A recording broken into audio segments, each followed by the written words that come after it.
नमस्कार बंधुओं, उत्कर्ष परिवार में आप सभी का बहुत बहुत स्वागत अभिनंदन है। मैं सहदेव चौधरी आप सभी को नमस्कार करता हूं। प्यारे भाइयों, बंधुओं, बहनों, मेरे मित्रों, कैसे हो सभी? अच्छे होंगे, सुरक्षित होंगे। कोरोना का प्रकोप दोबारा से शुरू हो गया है। बच के रहना, स्वस्थ रहना, सुरक्षित रहना, अपना ख्याल रखना, अपनों का ख्याल रखना। पिछली कक्षा में हम बात कर रहे थे समास की। समास कंप्लीट हो चुके थे। समास में किसी भी भाई बहन को कोई कंफ्यूजन नहीं रही होगी। आज हम जो टॉपिक शुरू करेंगे वो शुरू करेंगे उपसर्ग। बहुत अच्छा टॉपिक है, बहुत ध्यान से समझना, अच्छे से समझना। उपसर्ग क्या होते हैं उपसर्ग? हाँ बिल्कुल, नहीं होती उपसर्ग में संधि, संयोग होता है। ठीक है, सोनू चौधरी स्वागत अभिनंदन है। हरकेश मीणा जी, अशोक कुमार जी, जोगेश जी, चीमू जी, राजेंद्र चौधरी जी, सभी का बहुत बहुत स्वागत अभिनंदन करता हूँ। एक बार मैंने ममता सैनी जी क्लास की पीडीएफ आपको मिलती होगी, क्यों नहीं मिलती है, फिर भी आपको कल मैं इसकी जानकारी अवश्य देता हूँ। आज मैं बोलता हूँ 24 घंटे के भीतर, ऐसे तो टेलीग्राम पर इसकी पीडीएफ पहुँच जाती है, फिर भी मैं पता करता हूँ इसका। प्रेमचंद प्रजापति जी, हरकेश मीणा, कविता जांगड़ जी, मोहनलाल जी, सबका बहुत बहुत स्वागत अभिनंदन है। देवलक्ष्मी जी, आपको भी बहुत बहुत धन्यवाद, नमस्कार। देखिए, आज हम जो बात करेंगे वो करेंगे उपसर्ग की। उपधन सर्ग। उपसर्ग, उप माने होता है पास या साथ, सर्ग माने होता है जुड़ना। तो जो उपसर्ग होते हैं ये किसी शब्द के प्रारंभ में जुड़कर उसके अर्थ को क्या कर देते हैं? परिवर्तित या प्रभावित कर देते हैं। क्या कर देते हैं? परिवर्तित या प्रभावित। अब हम कह देते हैं कई बार आगे जुड़कर, आगे नहीं कहना, साथ कह सकते हो, प्रारंभ कह सकते हो, पूर्व कहते हो, पहले कह सकते हो, लेकिन आगे नहीं कहते। देखो जैसे चीमू सारण ने लिख दिया गलत, जो शब्द के आगे लगकर, यही चीज तो हमें ध्यान रखनी होती है। हाँ बिल्कुल, बहुत बहुत धन्यवाद ज्योति जी, मैं भी बिल्कुल अच्छा हूँ, सुरक्षित हूँ। बिल्कुल आप भी अपना ध्यान रखें, अपने परिवार का भी ध्यान रखें। लक्ष्मी बहुत जी स्वागत है। देखिए अब समझना ध्यान से राजेंद्र जी। उपसर्ग, उपधन सर्ग, तो आगे नहीं, आगे तो कैसे? मान लो हम इधर से लिखना करेंगे, आपको अच्छे से पता है देवनागरी लिपि किधर से, लेफ्ट से राइट की ओर लिखी जाती है, बाएं से दाएं की ओर लिखी जाती है। तो जब हम इसको लिखेंगे तो यहां से लिखना शुरू करेंगे, जब यहां से लिखना करेंगे तो इसका आगे तो यहां हो गया, जबकि ये यहां जुड़ते हैं क्या? नहीं, तो आगे नहीं कहना। पूर्व कह सकते हो, पहले कह सकते हो, लेकिन आगे नहीं कहना, ये ध्यान रखना। ठीक है ना? बिल्कुल योगेश कुमार जी ले सकते हो। तो उपसर्ग कहां जुड़ते हैं? किसी शब्द के पहले या प्रारंभ में। अब उपसर्ग होते क्या है? उप माने होता है पास या साथ, पास या साथ। सर्ग माने होता है जुड़ना, पास या साथ, लेकिन पहले जुड़ना। वे शब्दांश, अब ये शब्दांश होते हैं, इनका कोई स्वतंत्र अर्थ नहीं होता है, इसलिए इनको क्या कहते हैं? शब्दांश। क्योंकि आपको अच्छे से पता है यदि शब्द होगा तो उसका खुद का अर्थ होगा, जिसका खुद का अर्थ नहीं है वो शब्द नहीं है, शब्दांश होते हैं। अब इनका खुद का अर्थ नहीं होता, क्यों नहीं होता? क्योंकि जैसे आपने उपसर्ग का प्रयोग किया वी का, अब वी का अर्थ होता है विशेष या भिन्न। अब इसका अकेले का खुद का कोई अर्थ नहीं है, जब ये किसी शब्द के साथ जुड़ेगा तब ये विशेष या भिन्न के अर्थ का बोध कराएगा। तो इस प्रकार से इनका ध्यान रखना है। हाँ बिल्कुल, तो देखिए इसमें तो मैं इसकी परिभाषा बताता हूं। तो उपसर्ग जो शब्द है इसका जो अर्थ होता है वो होता है पास जुड़ना या साथ जुड़ना, लेकिन पहले जुड़ना। तो वे शब्दांश, मैं इसकी क्या लिख देता हूं? परिभाषा लिख देता हूं। सबसे पहले बात करें अगर परिभाषा की, तो इसकी जो परिभाषा होगी वो क्या होगी, ध्यान देना। वे शब्दांश जो किसी शब्द के, वे शब्दांश जो किसी शब्द के प्रारंभ में जुड़कर, वे शब्दांश जो किसी शब्द के प्रारंभ में जुड़कर उसके अर्थ को परिवर्तित या प्रभावित कर देते हैं वे शब्दांश जो किसी शब्द के प्रारंभ में जुड़कर उसके अर्थ को परिवर्तित या प्रभावित कर देते हैं उपसर्ग कहलाते हैं। उपसर्ग कहलाते हैं। तो ये कहाँ जुड़ते हैं? किसी शब्द के प्रारंभ में जुड़ते हैं, उसके पहले जुड़ते हैं। जैसे मैंने यहां पर लिखा, जैसे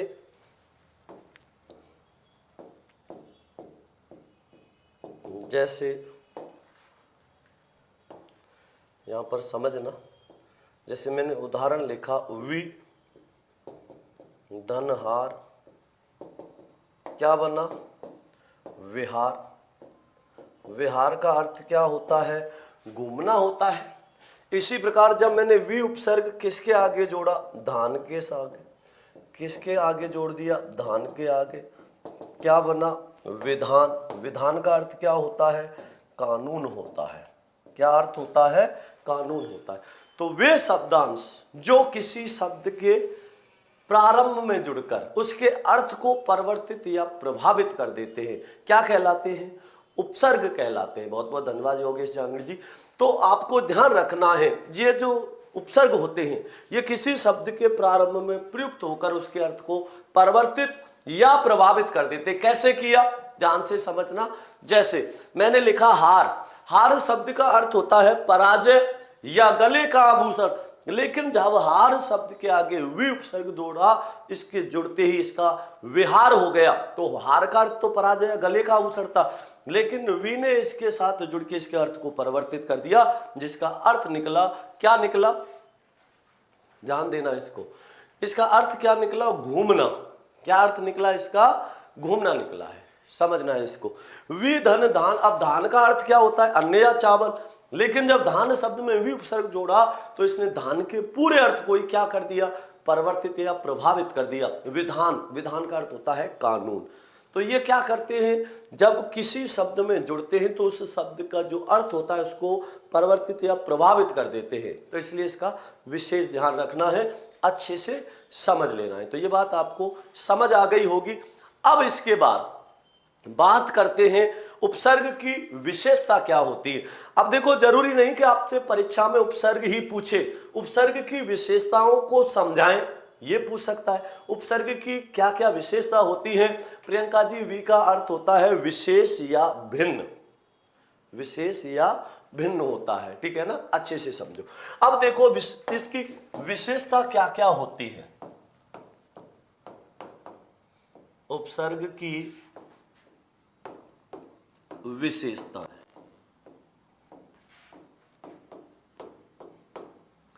उपसर्ग की विशेषताएं क्या क्या विशेषताएं होती हैं, ये बात भी आपको विशेष ध्यान रखनी है। तो देखो, सबसे पहली विशेषता होती है इसकी, उपसर्ग क्या होते हैं? ये शब्दांश होते हैं। ये क्या होते हैं? शब्दांश होते हैं। सबसे पहली बात क्या है इसकी? ये क्या अंतर है? चिमू सारण जी, बहुत सारी अंतर है।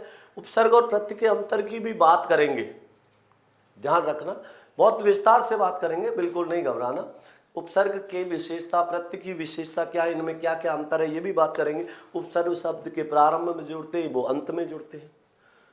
दोनों की समानता क्या है, दोनों की विशेषता क्या है, ये सारी बातें भी करेंगे जी, ध्यान रखना, ठीक है। ये शब्दांश होते हैं। दूसरी बात क्या है इसकी? ये किसी शब्द के प्रारंभ में जुड़ते हैं। ये किसी शब्द के प्रारंभ में जुड़ते हैं। दूसरी विशेषता ये हो गई। अब इसकी तीसरी विशेषता क्या होती है? इनका अपना कोई स्वतंत्र अर्थ नहीं होता। इनका अपना कोई स्वतंत्र अर्थ नहीं होता। इनका अपना कोई स्वतंत्र अर्थ नहीं होता। ठीक है ना, आगे समझो। ये जिस शब्द के साथ जुड़ते हैं, ये जिस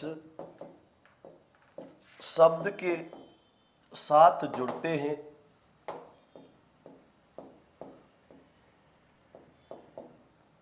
ये जिस शब्द के साथ जुड़ते हैं उसके अर्थ को, उसके अर्थ को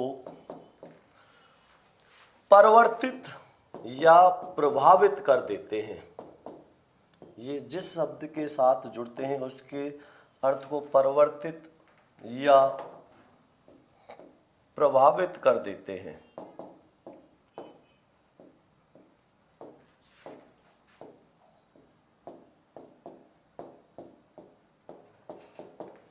और इसकी अगली जो विशेषता है वो क्या है, इनमें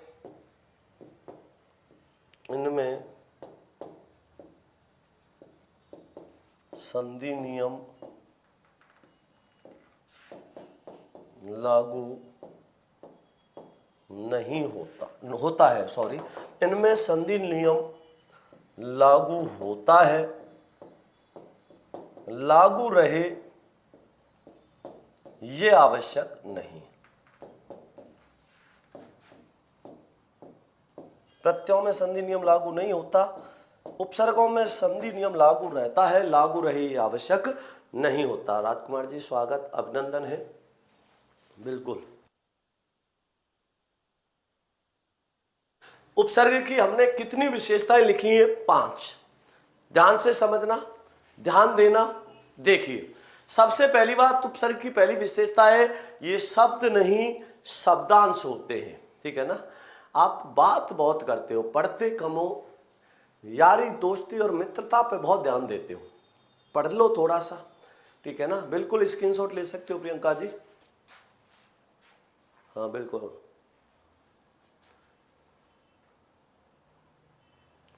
हाँ देखिए,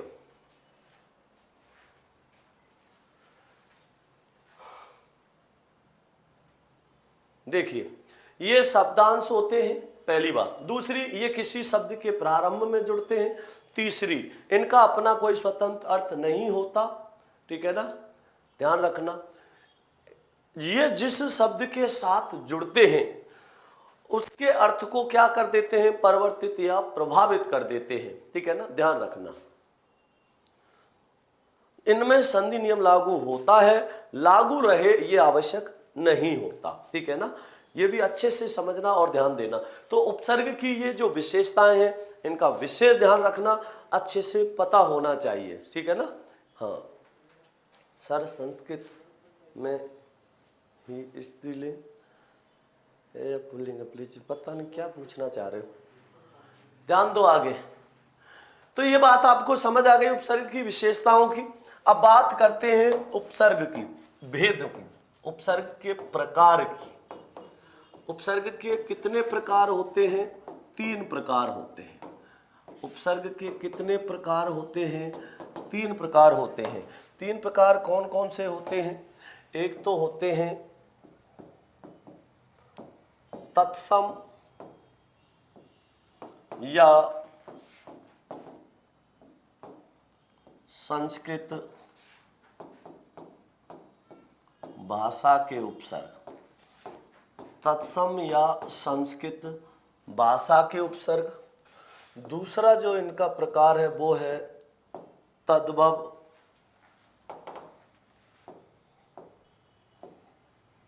तद्भव या हिंदी भाषा के उपसर्ग, तद्भव या हिंदी भाषा के उपसर्ग। और इसका जो तीसरा प्रकार होता है वो कौन सा होता है? विदेशी भाषा के उपसर्ग। विदेशी भाषा के उपसर्गों को भी हम 2 भागों में बांट देते हैं, एक तो अरबी या फारसी भाषा के और एक अंग्रेजी भाषा के उपसर्ग। तो ये भी आपको विशेष ध्यान रखना है। ये भी ध्यान रखना, अच्छे से समझना, ठीक है ना। हाँ देखो, संस्कृत शब्द कौन सा है? स्त्रीलिंगी तो है। हमारा संस्कृत कहते हो या हमारी संस्कृत, स्त्रीलिंग है, बोलने से पता लग जाता है ये तो।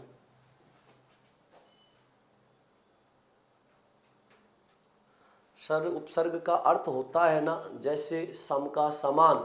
अरे वो उस उपसर्ग का नहीं, ये समान अर्थ तब आएगा जब वो किसी शब्द के साथ जुड़ेगा, यही तो ध्यान रखना है। समझ में आ रहा है ना। उपसर्ग का खुद का कोई अर्थ नहीं होता। जैसे आप कह रहे हो सम का अर्थ सर समान होता, तो सम का अर्थ समान तब आएगा जब वो किसी शब्द के साथ जुड़ेगा। इसका खुद का कोई अर्थ नहीं होता। अर्थ होता तो फिर ये शब्दांश क्यों होते? शब्द होते, फिर इनको शब्दांश क्यों कहते? इनको शब्द कहते, शब्दांश नहीं, ये शब्दांश है। सर मैंने ऑनलाइन कोर्स परचेज किया है हिंदी पीजीटी, सर उसमें सब पुराना वीडियो है और सब ऑफलाइन क्लास है। इशिता मौर्य जी, क्लास के बाद, क्लास पूरी हो जाए उसके बाद कमेंट बॉक्स में कमेंट करना, आपको अवश्य रिप्लाई मिलेगा, ठीक है ना, आपकी जो भी समस्या होगी, ठीक है। ध्यान दो अब इसमें। तो देखिए इन उपसर्ग के कितने प्रकार होते हैं? 3 प्रकार के उपसर्ग होते हैं। कौन कौन से होते हैं समझिए। तत्सम या संस्कृत भाषा के, तद्भव या हिंदी भाषा के, और विदेशी भाषा के उपसर्ग, इनका विशेष ध्यान रखना है, ठीक है ना। अब देखिए यहाँ और ध्यान दीजिए, सबसे पहली बात करेंगे हम तत्सम या संस्कृत भाषा के उपसर्ग की। तत्सम या संस्कृत भाषा के उपसर्ग की, तत्सम या संस्कृत भाषा के उपसर्गों की बात करेंगे, समझना। हाँ देखो इसमें ध्यान दीजिए, तत्सम या संस्कृत भाषा के जो उपसर्ग होते हैं इनकी संख्या निश्चित होती है 22।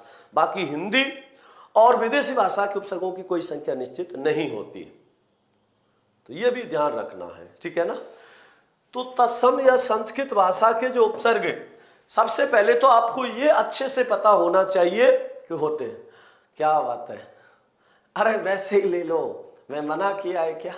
मेरे लिए मेरे विद्यार्थी भगवान का रूप होते हैं, और भगवान के रूप हो तो भगवान की इच्छा से तो बाहर जा भी नहीं सकता मैं, ठीक है ना, बिल्कुल।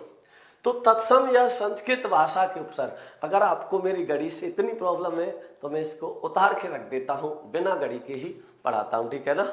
आपको मेरी घड़ी डिस्टर्ब कर रही है। देखो अब तत्सम या संस्कृत भाषा के उपसर्ग, तत्सम या संस्कृत भाषा के जो उपसर्ग होते हैं, हैप्पी गर्ल जी, सर जी क्या आप हमें समझ, खूब सारे उदाहरण तो बता दिए थे आपको, और कितने चाहिए? फिर भी आपको मैं कुछ महत्वपूर्ण प्रश्न जब लेके आऊंगा उस समय इसके खूब सारे उदाहरण कराऊंगा, बिल्कुल भी नहीं घबराएं, ठीक है ना।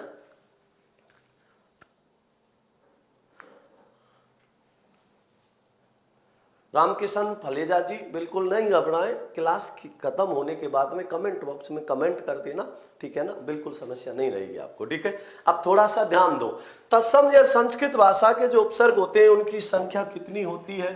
22 होती है। अब ये 22 उपसर्ग होते कौन कौन से हैं, ये पता होना बहुत अच्छी बात है, बहुत जरूरी है, ठीक है ना। ध्यान देना और इसको ध्यान से समझना। हाँ बिल्कुल। अब देखिए मैं यहां पर लिख रहा हूं 22 उपसर्ग कौन कौन से। पूरा दिमाग और पूरा ध्यान अब आपको इस बोर्ड पे लगाना है। आज आपको कितनी भी आपने कोशिश करी होगी उपसर्गों को याद करने की, याद नहीं हुए होंगे, लेकिन आज आप खुद देखोगे कि ऐसा कोई भी उपसर्ग नहीं होगा, चाहे वो संस्कृत भाषा का हो या वो हिंदी भाषा का हो या विदेशी भाषा का हो, जो आपको स्थायी याद नहीं हो। जीवन भर नहीं भूलोगे, सारे स्थायी याद होंगे, किसी भी उपसर्ग में कोई समस्या नहीं आएगी। बस पूरा ध्यान कमेंट से हटा के यहां लगाना है। थोड़ी देर के लिए कमेंटों को बिल्कुल बंद कर दो, ठीक है ना,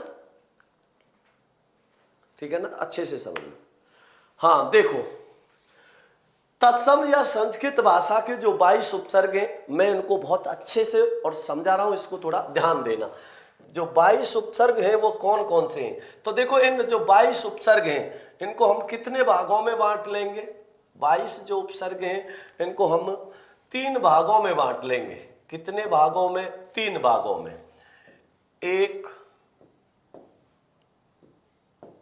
3 भागों में बांटेंगे। कैसे कैसे बांटेंगे, थोड़ा सा ध्यान देना और इसको ध्यान से समझना।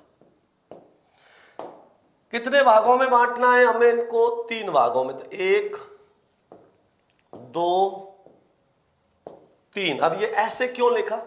8 आएगा 1 बार, ठीक है, 4 आएंगे 2 बार और 2 आएंगे 3 बार। 2 कितनी बार आएंगे? 3 बार। इस प्रकार से इनकी संख्या कितनी हो गई? गिन के देखो, 22 हो गई। ध्यान देना और ध्यान से समझना। हाँ, पहले घड़ी पहनो फिर समझेंगे। डिस्टर्ब होते हो आप घड़ी से, इसलिए मैंने उतार दिया उसको। तत्सम या संस्कृत भाषा के जो 22 उपसर्ग हमने उनको कितने भागों में बांट दिया? 3 भागों में।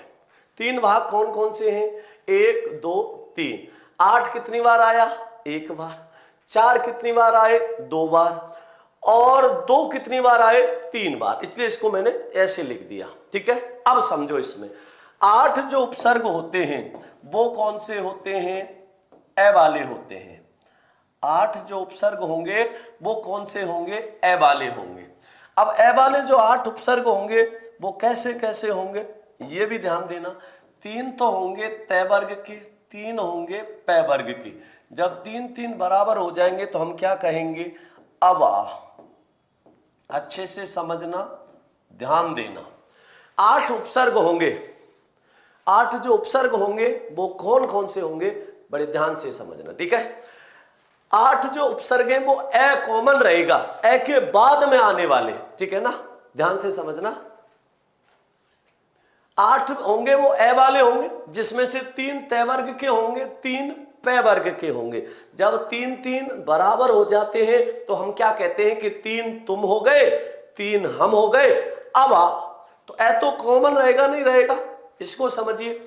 अब ए कॉमन रहेगा तो इसमें देखो, ध्यान देना, ए कॉमन रहेगा तो ए तो कॉमन है। कौन से आया पहले? अति। ध्यान दो पहले इधर, अति तय वर्ग। अब तय वर्ग में कौन कौन से आएंगे? अति, तो ए तो कॉमन है। अति, अधि, अनु, ए तो कॉमन है सब में। ए के बाद कौन सा आ रहा है उसका ध्यान रखना है, ठीक है ना। हाँ बिल्कुल योगेश जांगड़ जी, उत्कर्ष ऑनलाइन की एक से बिल्कुल आपने सूचना सुनी है, बिल्कुल सही सुनी है, इसमें कोई दो राय नहीं है, समझना ध्यान से। तो देखो 3 तय वर्ग के हो गए, कौन कौन से? अति, अधि, अनु। 3 किसके हो गए? पै वर्ग के। अब पै वर्ग के जो 3 होंगे वो कौन कौन से होंगे, इसका भी ध्यान दीजिए। अप, अपि, अभि। अब ए तो कॉमन था, ए के बाद वाले वर्णों की बात हो रही थी, तो ए के बाद वाले वर्णों में देखो ये तय, ध और न, ये तीनों तय वर्ग के हैं कि नहीं है? 3 तय वर्ग के, अति, अधि, अनु। 3 पै वर्ग के, अप, अपि, अभि। और जब 3 3 बराबर हो जाए तो आप क्या कहते हो कि अब आ। क्या कहोगे? अब आ। तो ए वाले कितने हो गए?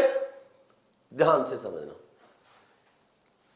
3 तय वर्ग के, 3 पै वर्ग के, जब 3 3 बराबर हो जाएंगे तो हम क्या कहेंगे? अब आ, ठीक है ना। देखिए तो 3 तय वर्ग के कौन कौन से हुए? अति, अधि, अनु। 3 पै वर्ग के, अप, अपि, अभि। और जब 3 3 बराबर हो गए तो अब आ। कौन से हो गए? अब आ हो गए। अब ध्यान दीजिए, इसके बाद में 4 कौन से होते हैं? पै वाले, जिसमें पै पहले आएगा। जिसमें पै पहले आएगा वो कौन कौन से होंगे? प्र, प्रति, परा और परि। पै वाले कौन से हो गए? 4।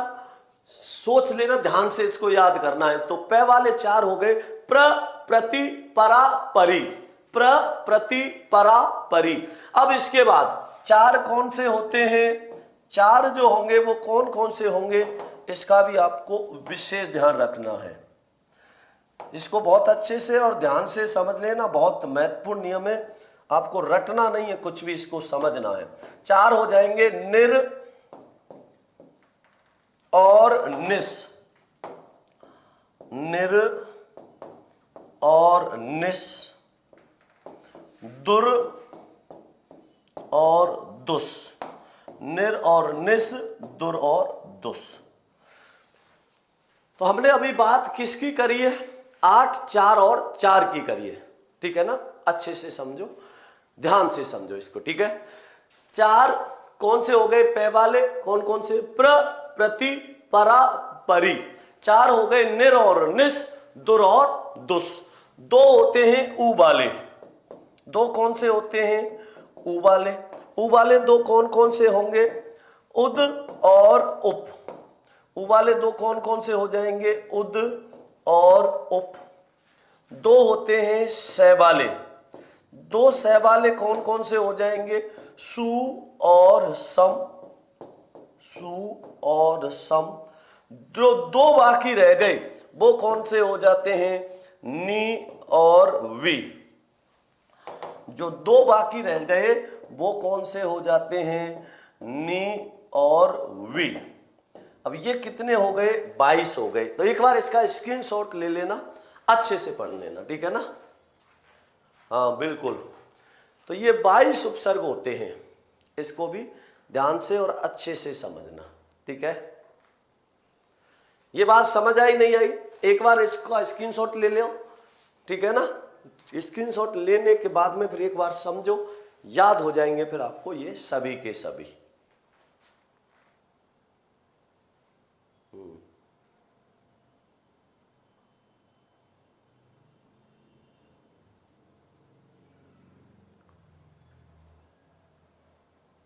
ये बात समझ आई नहीं आई?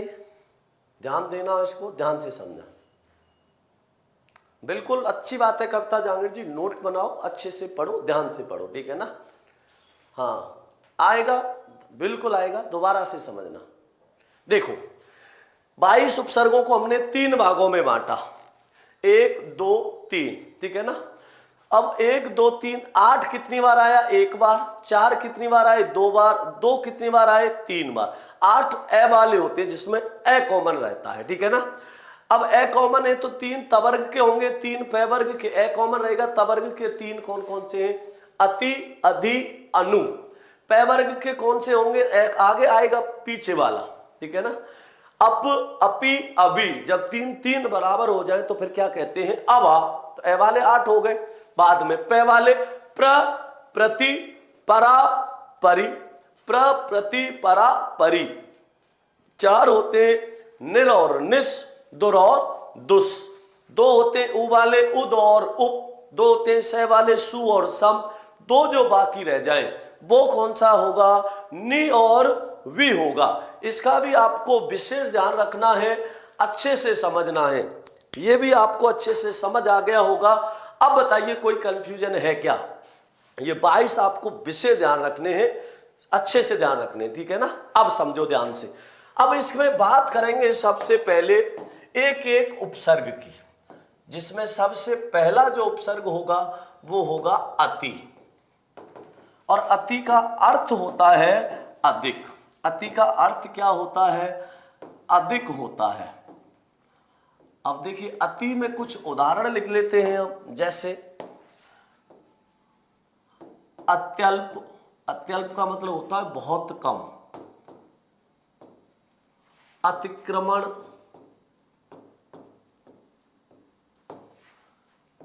अति धन अधिक क्या हो जाएगा? अत्यधिक।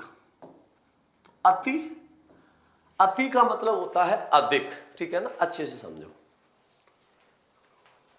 तो ये बात समझ में आई? अति का अर्थ होता है अधिक। तो अति में कौन कौन से आ गए? अत्यल्प आ गया, अति धन अधिक, अत्यधिक हो गया, अति धन अल्प, अत्यल्प हो गया, और अति धन क्रमण, अतिक्रमण।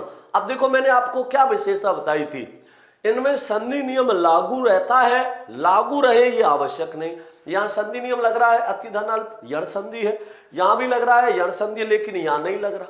तो संधि नियम लागू होता है, लागू रहे ये आवश्यक नहीं होता। अति के बाद में क्या आएगा? अधि। और अधि का मतलब क्या होता है? प्रधान, श्रेष्ठ या ऊपर होता है।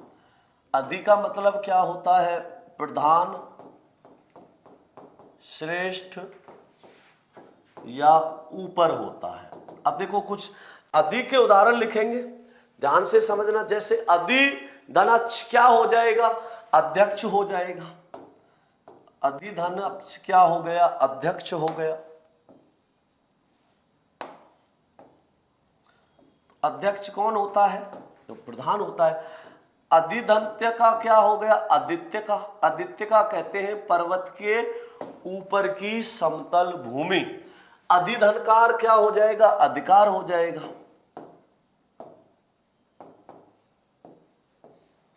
अधिधन अयन क्या हो जाएगा? अध्ययन हो जाएगा। अधिधन स्थाता क्या हो जाएगा? अधिष्ठाता हो जाएगा। अधिष्ठाता। अब देखो यहां पर संधि नियम नहीं लग रहा, इनमें संधि नियम लग रहा है, तो अच्छे से समझना, विशेष ध्यान रखना। अधि का अर्थ क्या होता है? प्रधान, श्रेष्ठ या ऊपर होता है, ठीक है ना? प्रधान, श्रेष्ठ या ऊपर होता है। तो जब मैंने अधि में अक्ष जोड़ा तो अध्यक्ष हो गया। अध्यक्ष कौन होता है? बिल्कुल अधिकारी भी इसी में आएगा, अधिमास भी इसी में आएगा, बिल्कुल इसी में, अधिनियम भी इसी में आएगा। अब कितने भी उदाहरण लिख सकते हो। तो अति, अधि। अब इसके बाद में क्या आएगा? सोहन पटेल, इसमें अक्षी नहीं अच्छ आएगा। अच्छी वहां आएगा जहां आंख के अर्थ का बोध होगा, जैसे प्रत्यक्ष, परोक्ष, वहां आता है, ठीक है ना? अधिधन आदेश अध्यादेश हो जाएगा, बिल्कुल सही है। तो अति, अधि। तीसरा कौन सा होता है? अनु। और अनु का अर्थ क्या होता है? पीछे या सहायक होता है। अनु का अर्थ क्या होता है? पीछे या सहायक होता है। अब पीछे या सहायक के अर्थ का बोध कैसे होगा?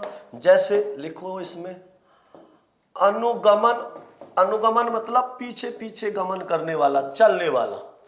अनुधनमान, अनुमान हो जाएगा। अनुगमन, अनुमान। अनुधन एषण क्या हो जाएगा? अन्वेषण। अन्वेषण का अर्थ क्या होता है? खोज होता है। अध्ययन का अधिधन अयन होगा, अधिधन अयन अध्ययन हो जाएगा, बिल्कुल पीछे या सहायक होता है। तो अनुगमन, अनुमान, अन्वेषण। अनवीक्षक, अनुधन इच्छक क्या बनेगा? अनवीक्षक। अनवीक्षक कौन होता है? अनुधन इच्छक, जांच करने वाला कौन होता है? अनवीक्षक होता है, बिल्कुल इसी में आएगा। हाँ, चंद्रशेखर सारण जी, बिल्कुल धन्यवाद। अनुधन शासन क्या हो जाएगा? अनुशासन हो जाएगा। तो इसका आपको विशेष ध्यान रखना है। अध्ययन की संधि फरजाना जी, अधिधन अयन होगा, ई का यह हो जाएगा, ये भी आपको विशेष ध्यान रखना है। हाँ, तो अति, अधि, अनु। अब इसके बाद में कौन से आएंगे? तय वर्ग के बाद में पै वर्ग वाले आएंगे। पै वर्ग में कौन सा आएगा? अप। और अप का मतलब क्या होता है? बुरा या विपरीत होता है। अप का अर्थ क्या होता है? बुरा या विपरीत होता है। कैसे होगा? जैसे मैंने लिखा, अपकार, अपकीर्ति। कैसी कीर्ति? बुरी। और अपयश। अप का अर्थ होता है बुरा या विपरीत। तो अपकार, अपकीर्ति, अपयश, अपमान सब इसी में आ जाएंगे, ठीक है ना? हाँ बिल्कुल। तो अप का अर्थ जो होता है वो होता है, क्या होता है? अप का अर्थ बुरा या विपरीत होता है, ठीक है ना? तो ये भी आपको विशेष ध्यान रखना है, ये भी आपको पता होना बहुत जरूरी है, ठीक है ना? हाँ बिल्कुल। और लिख सकते हैं इसमें, मैंने लिख दिया अपमान, अपव्यय। अपव्यय, अपव्यय भी इसी में आएगा। अपव्यय का मतलब होता है बहुत ज्यादा खर्च करने वाला, जो बहुत खर्चा करता है, बुरी तरह से खर्च करता है, बिल्कुल। तो अप के बाद में क्या आएगा? अपी। और अपी का अर्थ क्या होता है? अपी माने होता है भी। अपी माने क्या होता है? भी होता है। अब इसका भी समझिए, अपी का भी होगा तो कैसे होगा? देखो, अपी तू, अपी माने भी, तू माने वह। तो कहते नहीं, ना केवल मैं अपितु, अपितु मतलब दूसरा भी। तो अपवाद भी अप में आएगा, बिल्कुल अपवाद भी आ सकता है इसमें, अपवाद। अपि माने होता है भी, तो अपि में आएगा अपितु। इसी प्रकार अपिधान। अब इस अपिधान का ध्यान रखना, कैसे ध्यान रखोगे अपिधान का? अपि एपी अपी अपी अपी मतलब एक एप्पल जूस आता है, एपी जिसको बोलते हो आप, एपी, और एपी का क्या खो गया? ढक्कन। तो अपिधान मतलब होता है ढक्कन, एपी का क्या खो गया? ढक्कन। तो अपिधन धान अपिधान, अपिधान माने होता है ढक्कन, और अपिधन हित क्या हो जाएगा? अपिहित, और अपिहित का मतलब होता है ढका हुआ। सोन पटेल अनव्यय में अन धन अव्यय है, अन उपसर्ग है, ने हलंत आएगा उसमें, ठीक है ना? हाँ बिल्कुल, चीमू सारण जी धन्यवाद। तो अपितु, अपिदान, अपिहित। अपितु माने वह भी, अपिदान माने ढक्कन, और अपिहित माने होता है ढका हुआ, ठीक है ना? तो अपि, अब क्या आएगा? अभी, और अभी का अर्थ क्या होता है? और या तरफ होता है। अभी का मतलब क्या होता है? और या तरफ होता है। कैसे लिखेंगे इसका? जैसे अभिमान, अभिधनमान क्या हो जाएगा? अभिमान हो जाएगा, अभिमान। और समझिए इसमें अभिमान, अभिधन अस्त क्या हो जाएगा?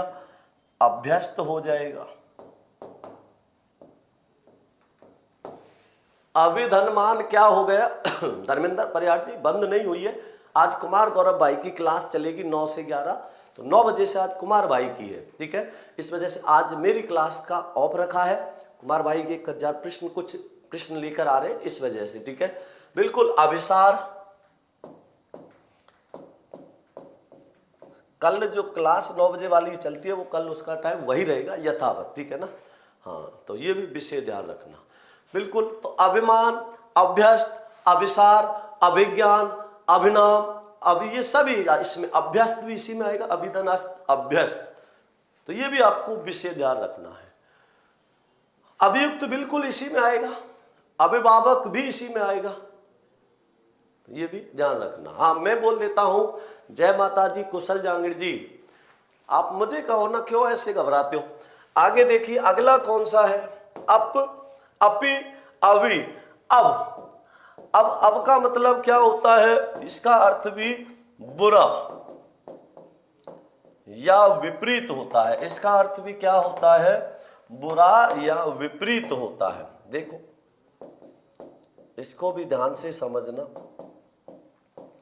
बुरा या विपरीत होता है। अब इसका भी विशेष ध्यान रखना है। हाँ बिल्कुल, आज गौरव सर का भंडारा है, उसमें आप सभी को भी आना है, बिल्कुल इसी वजह से कि आप उस भंडारे से चूक नहीं जाओ, गौरव सर के भंडारे में आप सभी शामिल हो जाओ, इसलिए आज मैंने अपनी भी क्लास हटवा दी है, इसलिए आप सभी को भी उसमें अवश्य आना है, ठीक है ना? सबको भंडारे में जरूर शामिल होना है। अब देखिए अब का मतलब होता है बुरा या विपरीत, जैसे अवधान,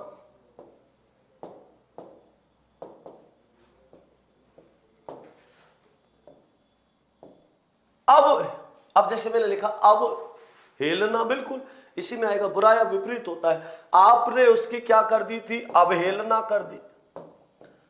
तो अवधान एक होता है व्यवधान, एक होता है अवधान, तो ये भी आपको विशेष ध्यान रखना है, ये भी आपको अच्छे से पता होना चाहिए। अवकाश,